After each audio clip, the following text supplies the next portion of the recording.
નારી શક્તિ વંદન અધિનિયમ બિલ કે જે અંતર્ગત મહિલાઓના વિધાનસભા અને લોકસભામાં 33% અનામત આપવાની જોગવાઈ કરવામાં આવશે, એ બિલનો હું વિરોધ કરું છું. હું જ નહીં, ઓબીસીમાં આવતા દરેક સમાજ, દરેક વ્યક્તિએ આ બિલનો વિરોધ કરવો જોઈએ અને મુખ્ય વિપક્ષ દર કોંગ્રેસ હોય કે દરેક વિપક્ષની પાર્ટી આ બિલનો વિરોધ કરવો જોઈએ. હું મહિલાઓના આરક્ષણના વિરોધમાં નથી, એના સમર્થનમાં છું, પણ જે રીતે આ બિલ લાવવામાં આવી રહ્યું છે એના પ્રાવધાન એના વિરોધમાં છું. કેમ? ચલો આ મુદ્દાને સમજીએ.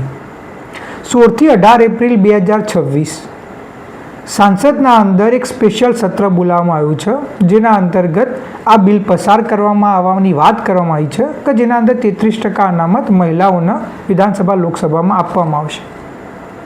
પણ અહીંયા આગળ મહિલાઓને અનામત કરતા ઓબીસી સાથે એક ખૂબ મોટો ખેલ ના રમાઈ જાય એનું આપણે ધ્યાન લેવું પડશે. તમને ખ્યાલ છે કે કેન્દ્ર સરકારે અમે જાતિ આધારિત વસ્તી ગણતરી કરીશું આવું બાંહેધરી આપી છે ભારતની જનતાને, અને બધાને ખ્યાલ નહીં હોય પણ એ જાતિ આધારિત વસ્તી ગણતરીનો પહેલો ચરણ ચાલુ થઈ ચૂક્યો છે અને એનો બીજો ચરણ એ 2027ના માર્ચ કે એપ્રિલ સુધીમાં પતી પણ જશે. તો મારો સૌથી પહેલો પ્રશ્ન એ છે કે જો 2027ના અંદર તમને જાતિ આધારિત વસ્તી ગણતરી તમે કરી દેવાના છો, તમે જાતે એવું બોલ્યા છો કે ભાઈ આ વખતે ડિજિટલ ઉપકરણો સાથે જાતિ આધારિત વસ્તી ગણતરી થશે અને બધા સાચા આંકડા ટૂંક સમયમાં મળી જશે, ઓબીસીના, દરેક વિકાસથી વંચિત જ્ઞાતિના, શિક્ષણના, પછાતપણાના, તો તમને એવી તો કેવી તાલાવેલી લાગી છે કે તમારા 6-8 મહિનામાં નવા આંકડા મળવાના હોવા છતાં તમે 2011ના આંકડાના હિસાબે તમે મહિલાના આરક્ષણ આપવા જઈ રહ્યા છો? આનાથી એક ઓબીસી સમાજના યુવા તરીકે મને સ્પષ્ટપણે એવું તમે એમ કહી શકો એવું લાગી રહ્યું છે, એવી શંકા જઈ રહી છે કે તમે જાતિ આધારિત વસ્તી ગણતરી કરવા નથી માગતા, યા તો જો તમે કરવા માગો છો તો તમે એના સાચા આંકડા સમયસર આપવા નથી માંગતા. કારણ કે આ તો કોઈ પણ વ્યક્તિને ખબર પડે કે ભાઈ જો તમને 12 મહિનામાં લેટેસ્ટ આંકડા મળવાના છે કે જેમાં ઓબીસીના દરેક સમાજની માહિતી મળશે, તો તમે 16 વર્ષ જૂના 2011ના આંકડા કે જેમાં ઓબીસીની કોઈ માહિતી જ નથી, એ આંકડાનો ઉપયોગ કરીને તમે મહિલાઓને અનામત આપવાની કેમ વાત કરશો કે કેમ આટલી ઉતાવળ કરશો?